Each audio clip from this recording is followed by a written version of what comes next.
잠언 1장입니다. 7절로 19절 한 절씩 교독하겠습니다. 7절 말씀 제가 먼저 시작합니다. 여호와를 경외하는 것이 지식의 근본이거늘 미련한 자는 지혜와 훈계를 멸시하느니라.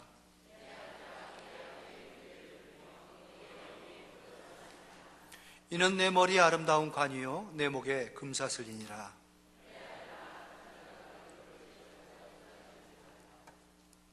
그들이 내게 말하기를 우리와 함께 가자. 우리가 가만히 엎드렸다가 사람의 피를 흘리자 죄 없는 자를 까닭없이 숨어 기다리다가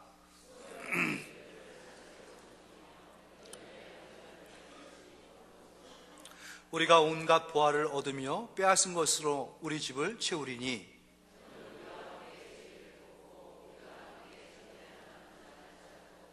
내 아들아 그들과 함께 길에 다니지 말라. 내 발을 금하여 그 길을 밟지 말라.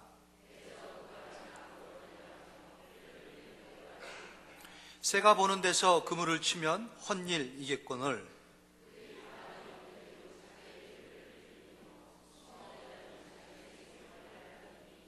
이익을 탐하는 모든 자의 길은 다 이러하여 자기의 생명을 잃게 하느니라. 아멘. 본문 말씀에 통하여서 하나님을 경외하라 라는 말씀을 드리겠습니다. 하나님을 경외하라. 잠언서를 이제 같이 보기 시작하는데 말씀을 드리기 전에 잊을까봐 광고를 하나 드리겠습니다. 장갑, 비싼 장갑입니다. 한 짝을 찾고 있습니다. 짝을 잃었습니다. 부디 이 짝을 찾아주시면은 후사합니다. 커피 한 잔. 보신 분 없나요 혹시? 안타깝네요. 교회 어디 있을 거라 생각하니까 혹 찾으시면은 꼭 저한테 갖다 주시기 바랍니다. 말씀드립니다. 하나님을 경외하라 라는 말씀. 지난주부터 우리 잠언을 같이 보기 시작했죠. 좀 여러분의 그 눈빛을 보니 잠언 눈빛인 분들이 생겼습니다. 표정을 보니 잠언스러운 표정이 생기기 시작했고 말과 행실이 약간 잠언 스타일로 변하는 것을 보게 됩니다. 참 흐뭇하고요, 기쁩니다. 잠언에는 하나님의 지혜, 그로 말미암아 드러나는 명철이 충만합니다. 하나님의 말씀을 받고 은혜 안에서 거듭났다 하는 사람들 하늘의 지혜를 안게 됩니다. 그래서 있는 지혜, 하나님의 말씀을 통해서 우리에게 주신 그 있는 지혜가 표현되어지는 겁니다. 적재적소에 또 그때 상황에 맞게끔 아주 꼭 알맞은 그러한 모습으로 나타나는 것, 그게 명철입니다.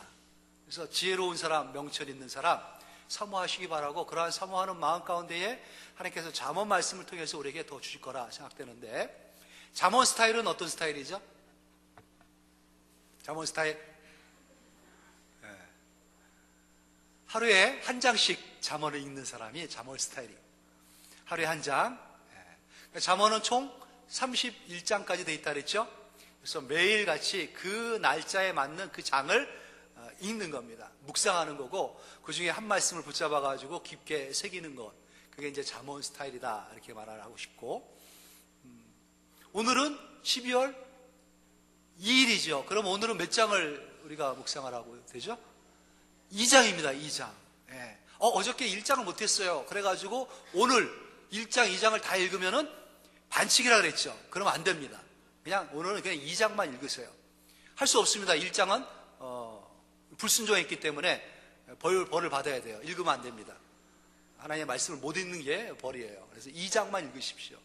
2장을 읽는 가운데에 한 말씀 하나님께서 이 말씀은 꼭 내게 들려주는 말씀이다 라고 이렇게 떠올라지고 생각나는 말씀이 있어요. 그 말씀을 붙잡으시기 바랍니다. 그래서 하루 종일 그 말씀을 가지고 묵상하면서 생각하면서 기도하면서, 그리고 그 말씀이 내 삶 가운데 이렇게 나타나도록 의식을 하고 살아가는 거예요. 그러면은 잠언스러운 사람이 되고 잠언 스타일이 내 몸에 배어집니다. 참 잠언 스타일, 잠언스러운 사람의 모습은 성경적인 사람이고 은혜가 충만한 사람이에요. 꼭 예수님 같은 사람인 것입니다. 사모스럽죠? 여러분들도 그렇게 됐으면 좋겠죠? 내한 분들은 충만한 은혜가 넘쳐가지고 꼭 그렇게 되기를 축원합니다. 뒤늦게 또 아멘 하면서 화답한 사람들도 그러기를 또 축원합니다. 네, 지금도 마찬가지고. 네. 끝까지 아무 대답도 안 하고 눈 부릅뜨면서 나는 그런 거 스타일 싫어한다. 그런 분들은 궁휼이 임하기를 축원합니다. 그래요. 좀 잠언 읽고 우리 좀 잠언스러운 그러한 영암 교인들이 됐으면 좋겠다라는 생각 같습니다. 이 인간이 살아가면서 이 세상에서 가장 결정적으로 중요한 것 한 가지가 있어요. 너무너무 소중하고 중요한 것. 그것은 뭐냐? 하나님을 아는 겁니다. 하나님을 아는 것. 그래서 하나님을 믿는 것. 이것보다 더 중요하고 소중한 건 없습니다. 이것이야말로 하나님께서 인간을 창조하신 목적이고 또 인간의 가장 중요한 사명입니다. 왜 하나님을 알고 믿는 게 중요하냐? 왜 이렇게 그게 심각한 거냐? 왜냐하면은 사람은 태어날 때부터 선천적인 장애를 안고 태어났기 때문에 그렇습니다. 어떤 장애냐? 하나님을 모르는 장애. 여러분들 출산을 해봤죠? 자녀들, 손주까지 낳으신 분도 계시지만 애가 딱 태어났습니다. 간호사가 딱 애를 안고 핏대기를 갖고 등남입니다, 등녀입니다, 축하합니다 하고 보여주죠. 제일 먼저 하고 싶은 게 뭡니까? 뭐부터 했습니까? 에? 나만 그랬나? 손가락을 재봤습니다. 5개. 와, 발가락을 재봤습니다. 그리고 안도의 한숨을 쉬었어요. 꼭 모자라서 나올 것 같아. 손가락도 하나, 발가락도 하나. 근데 손가락이 다 있어요. 발가락이 다 있고 귀도 다 붙어 있습니다. 아, 정상이구나. 일단 겉보기에는. 그런 거 안 해봤습니까, 여러분들은? 해봤겠죠? 다. 근데 사람이 태어날 때 만약에 멀쩡한 것 같은데 손가락도 다 있는데 애가 고개를 못 돌려요. 왜 못 돌리나 봤더니만 안 보이는 거예요. 안 보이니까는 손짓이 가도 그냥 한 군데만 응시하고 있는 겁니다. 실명으로 애가 태어났다. 얼마나 마음에 그 불안이 있고 실망이 크겠습니까? 애가 선천적으로 장님이다. 이거 참 큰일입니다. 근데 의사가 얘기하기를 또 태어난 아이가 심장 박동이 불규칙하다. 이런 얘기를 들었다. 가슴이 덜컥 내려앉는 거 아니겠습니까? 심장이 제대로 박동을 맞춰가지고 뛰지 아니하고 지멋대로 뛴다든지 멈췄다 뛴다든지 이러면은 참 큰일이 아닐 수가 없는 겁니다. 근데 사람은 태어날 때부터 죄송스럽게도 장애를 안고 태어난 거예요. 이런 장애를 영적 박야가라 이렇게 얘기하죠. 영박아. 정박아가 아니고 영박아입니다. 영적으로 소경된 상태에서 태어났어요. 영적으로 제대로 심장 박동을 맞추지를 못하고 불규칙한 심장을 갖고 태어난 겁니다. 영적 사이클 안에 들어가지 못하는 거예요. 하나님과의 그 교류가 차단되어졌고 영적인 하나님의 은혜가 막혀버린, 하늘나라를 볼 수 없고 하나님의 신뢰한 것을 볼 수가 없는 그러한 장님으로 태어난 거죠. 그러니 안타깝죠. 그렇게 태어난 사람들이 고쳐지는 방법이 하나 있습니다. 그것은 하나님의 말씀이에요. 하나님의 말씀이 이러한 장애를 극복하게 해주고 치료해 준다는 것입니다. 그러니 하나님의 말씀, 하나님에 대한 지식, 하나님에 대한 믿음이 얼마나 소중하고 중요한 겁니까? 하나님을 알면 알수록, 하나님에 대한 믿음을 세우면 세울수록 우리는 눈이 떠지는 겁니다. 장님이 태어날 때부터 선천적인 소경이었던 아이가 좋은 의료진을 만나가지고 개안이 됐다. 얼마나 그보다 더 큰 일이 있겠습니까? 기쁨이 어디 있겠습니까? 그렇게 태어난 우리들이 어느 날인가 예수님을 만나고 그 말씀이 우리 안에 들어옴으로 말미암아 눈이 띄어진 겁니다. 하늘이 보여지기 시작하는 것이고 신뢰한 것이 무엇인지를 알게 되는 겁니다. 그래서 내가 있는 위치, 내가 가야 할 방향, 이런 것들에 대한 깨달음을, 영적 깨달음을 얻고 분명해지는 사람이 되는 거예요.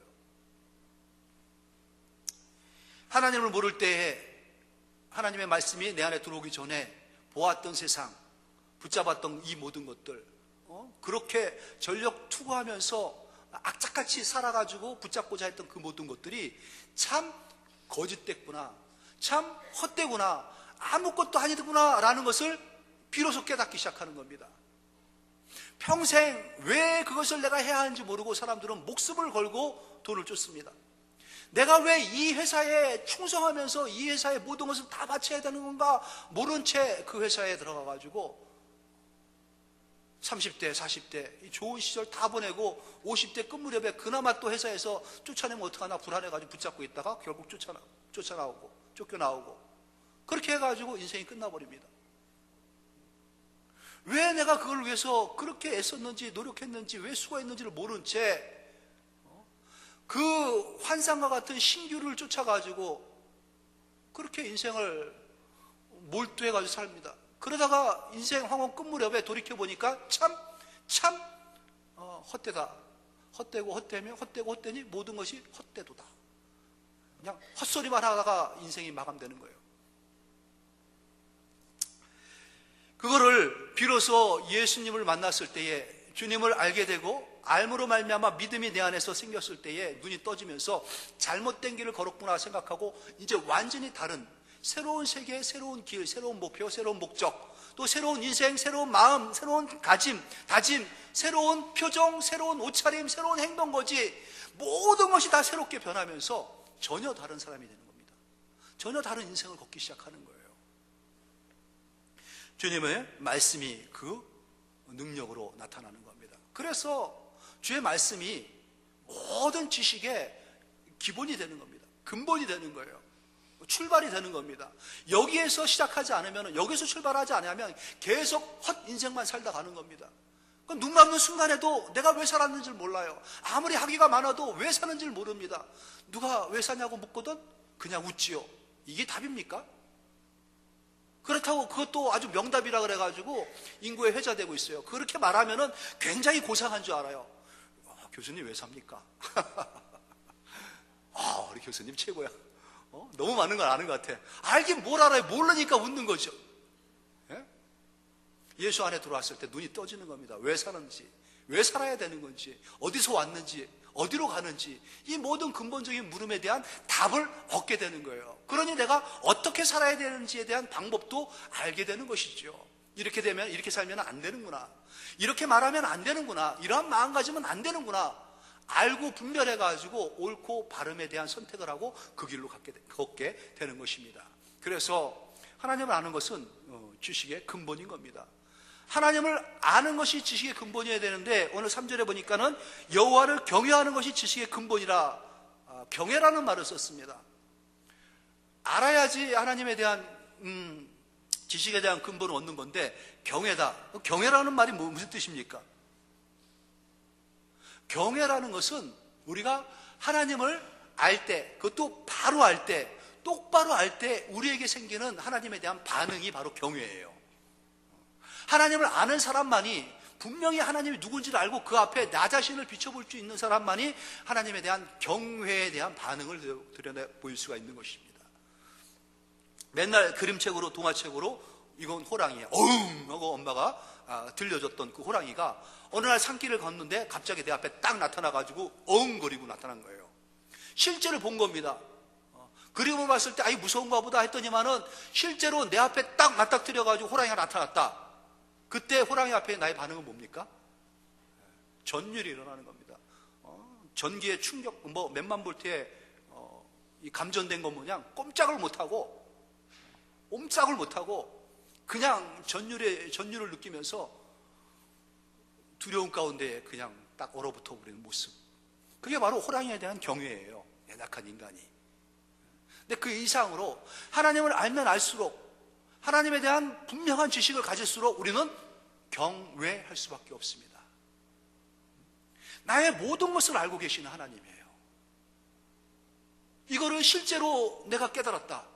하나님이 나의 모든 것을 아시는데 나의 과거를 다 알고 계시는 분이에요. 과거의 행위만 아실 뿐만 아니라 동기도 알고 계세요. 나의 생각을 알고 계시고 내 마음을 알고 계세요. 그 부끄러웠던 것, 그 수치스러웠던 것, 그 창피했던 모든 것들을 하나님은 다 알고 계시는데 너무나 정확하게 알고 계신 하나님이란 것. 그 앞에 내가 비춰졌다. 경외감이 안 생기겠습니까? 하나님께서는 사람을 죽이기도 하시고 살리기도 하시는 분이에요. 하나님께서 마음만 잡수시면은 뭐든지 할 수 있는 하나님이라는 것이죠. 그 하나님을 알면 알수록 경외감이 안 생기겠습니까? 그게 바로 경외입니다. 그래서 하나님을 잘 알고 하나님 앞에 분명한 나 자신을 찾는 사람, 하나님을 경외하는 사람, 지식의 근본이 갖춰진 사람입니다. 여호와를 경외한 것이 지식의 근본인 것이죠. 하나님의 말씀, 하나님을 안다는 것, 그 말씀이 우리를 1차적으로 인도하는 것은 하나님 앞입니다. 말씀을 알면 알수록 우리는 하나님 앞으로 점점 가까워지는 것이고, 말씀은 우리를 하나님 앞으로 인도해 줍니다. 그래서 하나님 앞에 내 모습을 더 적나라하게 들여다 보일 수 있도록 조명해 주시는 거죠. 말씀을 잡으면 하나님을 알게 되고, 하나님을 알 때에 우리는 하나님을 경외하게 됩니다. 우리의 모든 불완전한 장애가 그때에 극복되어지고, 우리는 점점 온전함으로, 비장애로 나가게 되는 것입니다. 비장애인입니다. 우리는 몸으로 얘기하면 그 장애인들이다 할 때는 몸에 신체적인 결함이 있는 사람이고, 결함이 없는 사람은 정상인이 아니라 비장애인. 그 말이 굉장히 좀 처음에 들을 땐 낯설게 들렸어요. 그렇지, 나는 비장애인이지. 근데 우리들은 영적 장애인이에요. 그래서 예수님을 알고 그 은혜가 우리 안에 충만해가지고 더 믿음이 굳건해졌을 때 우리는 비장애인, 영적 비장애인, 정상적인 모습으로 전환되어져 가는 것입니다. 하나님을 경외하고 하나님을 알고 하나님 말씀에 있는 것, 그것이 바로 우리가 취해야 할 태도고 우리가 있어야 할 것입니다. 그런데 미련한 자들은, 어리석은 자들은 뭐라고 말합니까? 지혜와 훈계를 멸시하느니라. 하나님에 대한 지식, 하나님에 대한 믿음, 하나님에 대한 영적인 부분에 대해서는 우습게 생각합니다. 멸시합니다. 조롱합니다. 밥 먹여주냐 이런 소리 합니다. 우리는 알죠? 밥 먹여준다는 것을. 그렇기 때문에 더 찾습니다. 영적인 양식, 하늘의 신령한 복을 우리는 이 안에서 얻을 수가 있는 것이에요. 지혜와 훈계를 멸시하는 사람들 되지 않길 바라고요. 하나님을 믿는 그 믿음의 백성들, 그래서 하나님께서 허락하신 그의 후손들, 우리 장전사님 모태신앙이라 그랬죠? 얼마나 부러운 신앙인지 모릅니다. 모태신앙. 이스라엘 백성들은 다 모태신앙이에요. 그런데 모태신앙임에도 불구하고, 믿음 안에 있음에도 불구하고, 믿음의 가정에 있음에도 불구하고 그들은 자기의 자발적 선택에 의해 가지고 복의 길에 있든지 아니면은 어려운 길에 있든지 그렇게 결정되어지는 것입니다. 이스라엘 백성들이 복이 있는 것은 왜 그렇죠? 왜 믿는 가정에 태어난 것이 복되다는 것은 왜 그렇습니까? 그들이 복된 이유는 단 한 가지밖에 없어요. 하나님의 말씀이 그들 가운데 있기 때문에 그렇습니다. 하나님의 말씀이 이스라엘 백성 가운데 있는 거예요. 그들은 하나님의 말씀을 받은 민족입니다. 그리고 하나님의 언약의 말씀을 붙잡은 민족이고, 그 말씀대로 살아갈 때 하나님의 복이 내려지는 것을 체험할 수 있는 그 민족이기 때문에 복된 민족이고, 그 민족 가운데 태어나졌다는 게 그래서 복인 겁니다. 부모가 뭐 있어서가 아니라 그들에게 말씀이 있고 말씀이 흔하게 그들 가운데 넘치기 때문에 그래요. 믿음의 가정에 태어난 아이들이 복된 것은 뭐냐면은 그 가정 가운데 부모가 붙잡는 말씀이 있고 말씀이 증거로 부모에게 드러나기 때문에, 그래서 그 모습을 보는 아이들이 복된 겁니다. 그 모습을 보고 자라는 것이고, 하나님의 말씀은 경외해야 할 것이고, 하나님의 말씀은 붙잡아야 할 것이구나, 하나님의 말씀은 순종해야 하는 것이고, 이 말씀을 쫓아갈 때 우리는 복된 인생이 되는구나 하는 것을 부모로부터 배우는 겁니다. 아모스 8장 11절에 보면은 양식이 없어 주림이 아니요 물이 없어 가람이 아니요 하나님의 말씀을 듣지 못하는 기갈이다 라고 선지자가 말씀하고 계시죠. 하나님의 말씀이 없어서 기갈이 생기는 겁니다. 부모가 믿음의 부모고 말씀이 있음에도 불구하고, 이스라엘 백성이고 하나님의 말씀이 언약궤가 그들 중심 가운데 있음에도 불구하고 귀를 막아버리고 마음을 닫아버리는 사람들이 있다는 것이죠. 그럴 때 그 심령 가운데에 기근이 일어나는 겁니다. 기갈이 일어나가지고 꽃 한 송이, 풀 한 폭이 자랄 수가 없는 심령이 되고 메마르고 거친 인생이 되고 마는 것입니다. 믿음의 가정에서 아무리 10년, 20년을 자랐다 할지라도 자기가 귀를 닫고 마음을 막고 있으면은 하나님의 말씀이 그에게 들어가질 못하는 것이에요. 하나님의 영광이 그 안에서 꽃을 피울 수가 없게 되는 것이죠. 세상 사람들은 근데 듣고 싶어도 들을 수가 없습니다. 들려주는 사람이 없기 때문에 그렇죠. 그래서 그들은 아예 가능성이 없는 사람들이 되어버리는 거예요. 믿음의 사람들, 믿음의 가정은 복된 게 뭐냐? 말씀이 일단 그들 가운데 있습니다. 자기가 맘만 먹으면 마음을 열고 말씀을 받고 말씀 앞에 순종해가지고 하나님의 복을 받을 수가 있는 그 위치에 있다는 것이죠. 하나님의 말씀을 들려주는 부모가 이스라엘에게 믿는 가정에는 있습니다. 이스라엘 그 민족이 복된 것은 하나님의 말씀을 들려주는 부모가 있는데, 이 입으로 들려줄 뿐만 아니라 말씀이 체현되어지는, 말씀의 삶을 살아가면서 말씀은 이렇게 적용하는 것이다 라고 보여주는 샘플인 부모가 계시다는 것이죠. 그 부모를 통해서 이 말씀을 보고 듣고 배우는 겁니다. 그리고 자연스럽게 배워진 그 말씀이 자기 삶으로 이어져 가지고 자기 후손들에게 넘어가는 거예요. 이게 믿음의 가정에서는 이러한 일들이 그냥 있어져야 되는 것입니다. 앉혀놓고 말씀이 이렇고 귀 따갑게 목사님만 설교하면 되는데 아빠도 설교하고 엄마도 설교하고 그럼 아이들은 너무 힘들어합니다. 그냥 보여주는 거예요. 부모가 말씀의 삶을 보여주는 겁니다. 아, 저게 온유한, 성경에서 얘기하는 건 온유구나. 아, 저게 정직이구나. 저게 겸손이구나. 저게 하나님을 경외하고 저게 순종하는 거구나. 그 모습 가운데 아이들이 자라면서 그러한 모습이 아이들 몸에 배어져 가지고 드러나지는 것, 그보다 더 복되고 그보다 더 귀한 모습은 없어요. 그렇게 내 몸으로 말씀이 체현되어 가지고 검증되어지는 그러한 드러나는 그러한 말씀들, 그게 바로 명철한 거예요. 명철. 그러한 지혜와 명철이 우리 자손들에게, 우리 후손들에게 들어갈 때에 대가 이어지는 영적 가문이 세워지는 것이죠. 이 부모들의 그렇게 들려주는 훈계의 말씀, 그렇게 부모들이 들려주는 그러한 하나님의 말씀이 자녀들에게 넘어가는 것, 그 자녀들에게 그대로 이양되어져 가지고 자녀들의 삶 속에서 스며드는 것, 그게 바로 복의 비결인 겁니다. 달리 붙잡아 놓고 아무리 복 주세요 하고 기도하고 넌 복 받는 사람이라고 얘기해도 별로 그 복은 임하지도 않고 효과도 없습니다.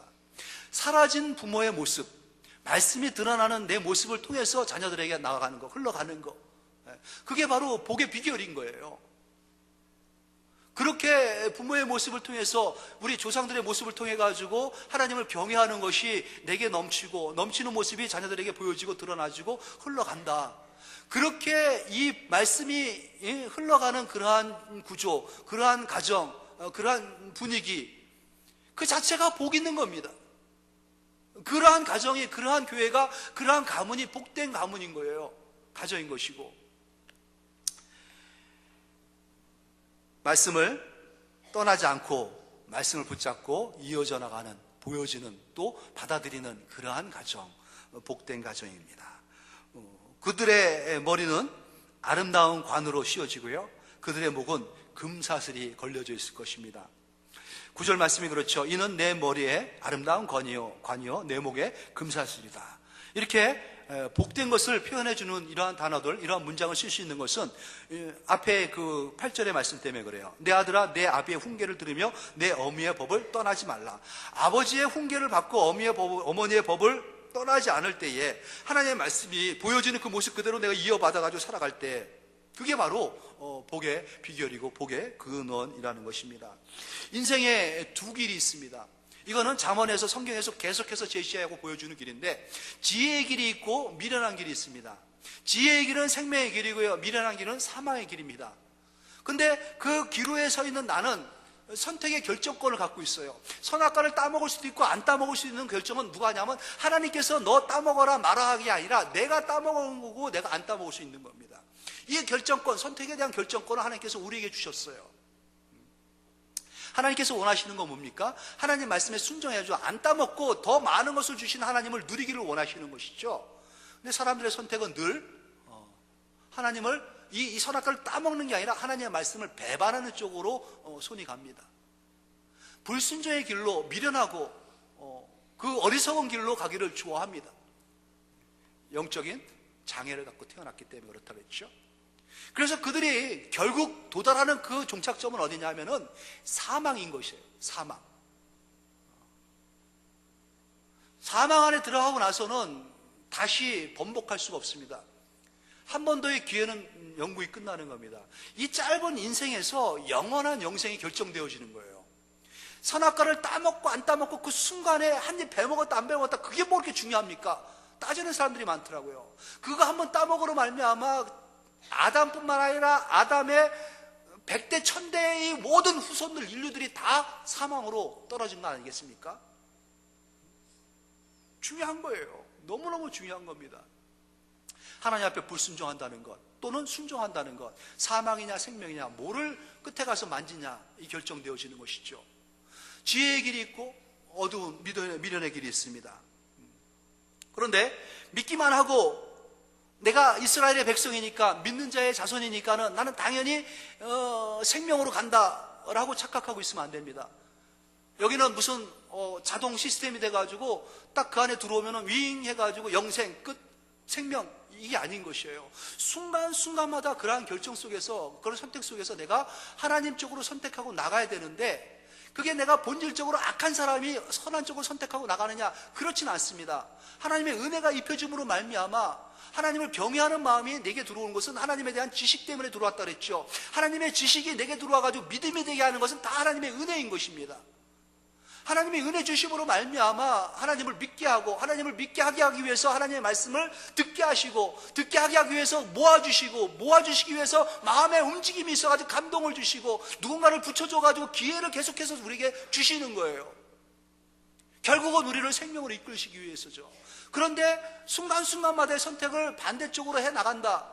예수를 믿고 하나님의 영으로 말미암아 충만해졌을 때부터는 본질의 흔들림이 생기는 겁니다. 우리가 그래서 하나님 쪽에 대한 선택을 자꾸 하게 되고 하나님을 떠나갔을 때는 괴로워가지고 힘들게 만들어지고 점점 시간이 갈수록 말씀 안에 더 깊이 들어가고 하나님의 은혜의 충만을 받을수록 번듯한 잠언스러운 사람들이 되어져 가는 것이죠. 그렇습니다. 인생의 지혜의 길, 악하고 미련한 길이 있다고 말씀드렸어요. 근데 악하고 미련한 길은 연대의 길입니다. 합심해가지고 악을 이루는 길이에요.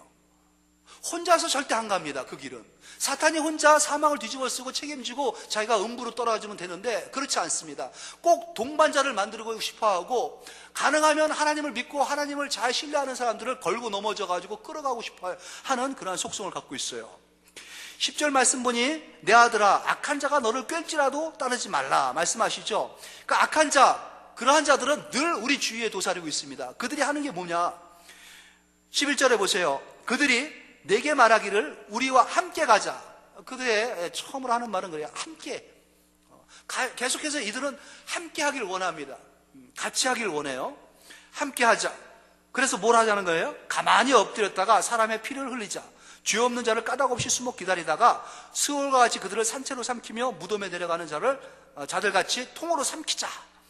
그래서 보화를 빼앗아 가지고 우리 집을 채우자. 너는 우리와 함께 제비를 뽑고 우리가 함께 전대 하나만 두자. 이렇게 이 어둠의 사망의 길을 걷는 사람들이 이러한 유혹을 끝없이 하는 겁니다. 가만히 엎드렸다가 지나가는 사람을 붙잡아가지고 피를 흘리게 하자. 이거 무슨 불량배가 골목길에 지키고 있다가 짝다리 짚다가 지나가면은 돈 갖고 와 해가지고 뺏고 그런 게 연상되지만은 또는 이 장글에서 밀림에서 이 맹수가 딱 먹이를 사냥하기 위해서 움츠리고 도사리고 있다가 약한 짐승들 지나가면 확 덮쳐가지고 잡아먹는 그 모습이 연상되죠.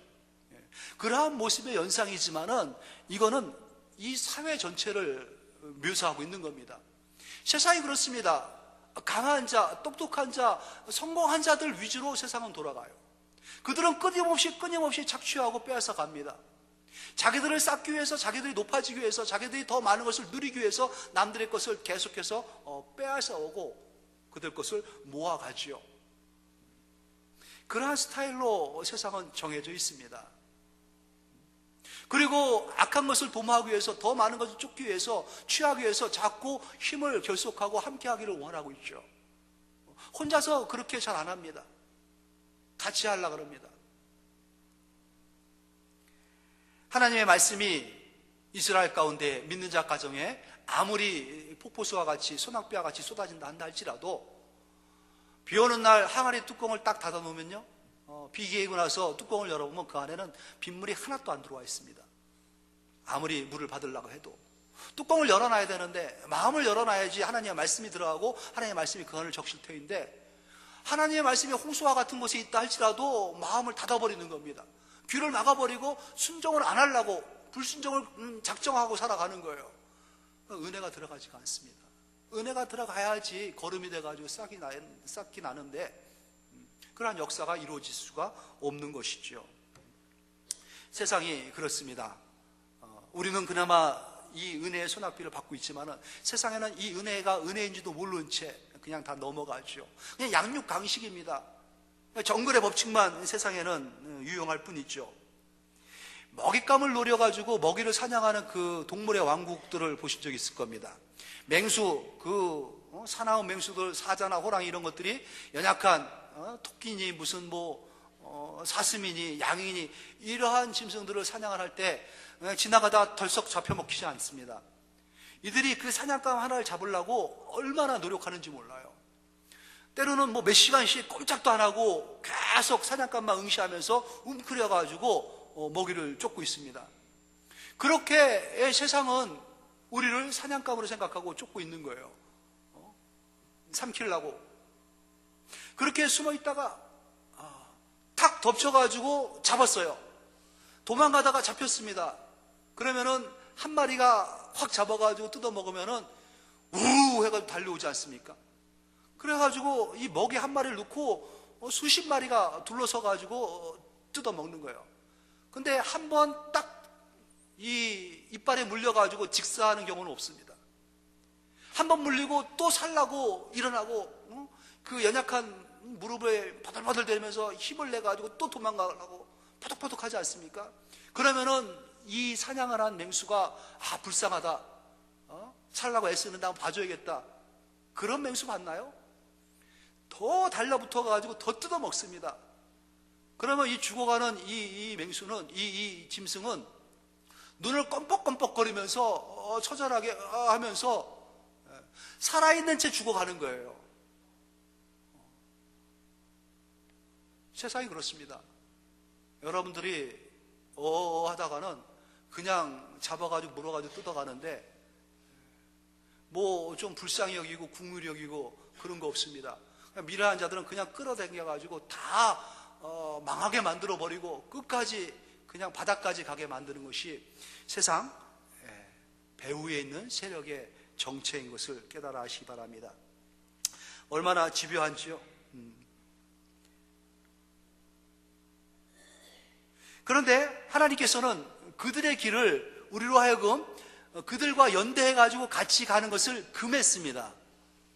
그렇게 하는 것, 빼앗아가지고 남의 것을 취하는 것, 그 미련하고 악한 자의 길을 우리는 가지 말라고 명했어요.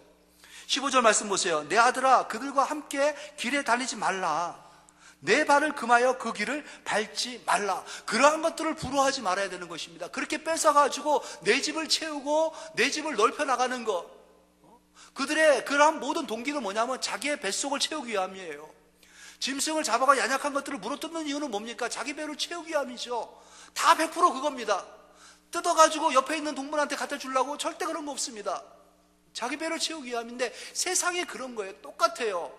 가진 자들이, 있는 자들이 더 뺏어가면서 자기를 챙겨나가는데 만족이라는 걸 모릅니다. 다오다오 하는데 끝도 없다고 다오라 그러죠. 더 다오, 더 다오, 더 다오예요. 얼마나 그러한 욕심 가운데 살아가는지. 근데 우리한테 말씀하신 건 뭐냐면 그 길로 가지 말라는 겁니다. 그런 걸 목표 세우고 그런 것을 목적으로 하고 살지 말라는 것이에요. 금했습니다. 하나님 말씀에 거하고 하나님 말씀을 경외하면서 하나님 앞에 온전한 모습을 찾고 그 길로 걸어가라는 것이죠. 그 길은 먹히는 길입니다. 연약한 짐승이 돼가지고 먹으려고 할 때 뜯겨 먹히는 그러한 존재가 될 수밖에 없어요. 쫓아오면 도망갈 수밖에 없는 존재입니다. 달라면 줘야 되는 겁니다. 그냥 한 뼘을 치면 한 뼘까지 내줘야 되는 것이고, 겉옷을 달라 그러면 속옷까지 줘야 되는 그러한 약자, 그러한 패자와 같은 연약한 쪽에 서라는 것입니다. 왜냐하면은 그 길이 생명의 길이기 때문에 그래요. 잡아먹고 뺏어먹는 길은 좋은 것 같지만 그 길이 사망의 길이기 때문에 금하는 것입니다. 가지 말라고 말씀하시는 거예요. 그들은 어떻게 하느냐? 16절에 보니까 조금 어려운 말이 있어요. 말씀 있죠? 대적 그 발은 악으로 달려가며 피를 흘리는데 빠릅니다. 이거 말씀 말고 이제 17절 보세요. 새가 보는 데서 그물을 치면 헛일이겠거늘 그들이 가만히 엎드리면 자기의 피를 흘릴 뿐이요 숨어 기다리면 자기의 생명을 해할 뿐이다. 숨어서 기다리는데 자기의 생명이 해해지는 겁니다. 악한 자들이 그물을 쳐가지고 함정을 만들고 움켜잡고 더 뺏으려고 하는데 결국은 시간이 지나가면 자기들이 피를 흘리고 자기들이 사망 가운데 처참하게 끝장이 나버리는 거예요. 왜 그러냐? 아무리 어리석은 새라 할지라도 그물을 쳐가지고 잡으려면 새들이 이상하게 피해 도망갑니다. 그물에 걸리는 새들이 없어요. 아무리 못난 새라 할지라도. 이들의 수가, 이들의 그 전략이 보여지는 겁니다. 약한 자들의 그 어떤 괴계들이. 믿음 안에서 영의 눈을 가지고 봤을 때 이것은 잘못된 길이구나. 거기에 걸려드는 먹잇감이 없는 겁니다. 그들과 연대하는 그러한 자들이 없는 겁니다. 그럼 결국 어떻게 됩니까? 자중질환이 나나요. 자기들끼리 물어뜯고 먹어야 되는 거예요. 자기들끼리 잡아먹습니다. 그 안에서 동족끼리 싸우는 일이 벌어지는 것이에요. 그러면은 죽는 거죠. 서로 괴멸하는 겁니다. 자기들의 생명만 해야 할 뿐입니다. 암만 기다려도 먹이가 없으니 결국은 자기가 자기 동족을 물어뜯고 먹고, 그게 바로 세상이에요. 그게 바로 하나님 밖에 있는 어리석은 자들의 길이라는 것입니다. 19절 보세요. 이익을 탐하는 모든 자의 길은 다 이러하여 자기의 생명을 잃게 하느니라. 어떤 길을 걷겠느냐? 말씀의 초도가 뭡니까? 여호와를 경외하는 것이 지식의 근본이라고 말씀드렸어요. 하나님을 알고 하나님을 믿는 것, 하나님의 말씀에 순종해서 살아가는 것이죠. 은혜의 뚜껑을 열어가지고 하나님 주신 말씀을 받고 말씀대로 하겠습니다 하고 결단해가지고 그 길을 걷는 것입니다. 당장은 손해보는 거고, 당장은 불이익을 당하는 겁니다. 빼앗겨가는 것 같고 바보 소리 듣는 것이고 어리석다는 그러한 인정을 받을 수밖에 없어요. 세상에서 낙인 찍히는 겁니다. 저렇게 살아가지고 뭐가 되겠나? 손가락질을 받을 수밖에 없습니다. 하지만은 하나님께서는 그들과 연대하는, 그들과 함께하는 길을 우리한테 금했습니다. 가지 말라 그랬어요. 왜? 사망이니까. 여기가 바로 생명이니까. 이렇게 살라는 겁니다. 내 이익을 취하지 말라는 것이에요. 먼저 남의 이익을 생각하라는 것이고 하나님의 영광을 생각하라는 것이에요. 그 길이 옳다는 것이고 맞다는 것입니다. 이 어리석은 이 길, 참 한심해 보이는 이 길, 예수님이 먼저 가셨습니다. 그 길로 갈 수가 없는 그분이 그 길을 걸으셨어요. 그러시면서 다 내놓고 끝에 가서 너도 이 길을 따라와라 하고 우리에게 명령을 하셨습니다. 그래서 이 길을 따라오는 사람은 내 제자고 이 길을 따라오지 않은 자는 나하고 상관이 없다. 근데 대부분의 많은 사람들이 크고 넓은 길로 간다. 이 길은 좁아가지고 쫓는 자가 적다. 미리 우리에게 경고를 주셨습니다. 좁은 길입니다. 좀 힘든 길이에요. 세상 살아감에 익숙한 우리들이 좀 어색한 길입니다. 그래도 생명길입니다. 따르시겠습니까? 이 길로 주님이 우리들을 초청하셨습니다. 끝까지 함께 하자고요. 주님과 함께 하면서 주님의 영광을 우리 끝에서 볼 수 있고 영광을 돌릴 수 있는 거룩한 하나님의 백성들, 하나님을 경외하면서 하나님의 말씀이 흥황한 또 하나님의 영광을 드러낼 수 있는 잠언스러운 여러분 모두가 되시기를 축원합니다. 하나님 아버지 감사합니다. 귀한 은혜의 말씀, 참으로 하나님의 말씀이 우리 안에 사무치도록 새겨지기를 원합니다. 하나님, 경외하는 백성 되게 해주옵소서. 다른 것 다 우습게 봐도 하나님만큼은 두려워하면서 겁내하면서 하나님의 말씀 앞에 순종하고 살아가는 우리가 되게 하셔서 하나님께서 하시고자 하는 일들, 하나님께서 우리에게 주신 모든 말씀들이 잘 표현되어지고 드러날 수 있는, 하나님의 뜻이 실현되어질 수 있는 하나님의 귀한 하나님의 종들 우리 모두가 되기를 원합니다. 이제 하나님, 세상 가운데 우리의 삶이 시작되어집니다. 주신 은혜를 가지고 세상과 한판승할 때 승리할 수 있는 길로, 하나님 앞에 영광 돌릴 수 있는 길로 우리를 인도하시되 하나님 말씀 앞에 순종하면서 하나님을 경외하면서 조심스럽게, 하지만 성령의 은혜 가운데서 당당하게 담대하게 헤쳐나갈 수 있는 우리 모두가 될 수 있도록 은혜 위에 은혜를 더하여 주시옵소서.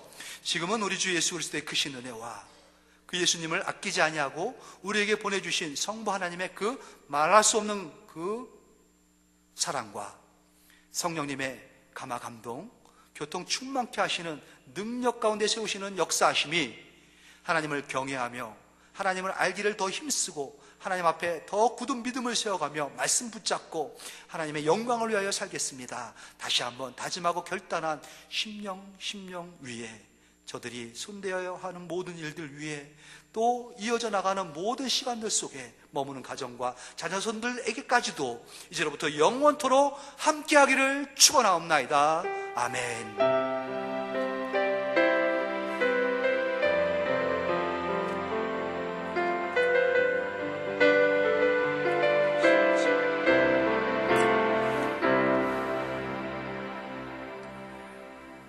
예배를 마칩니다. 승리하십시오.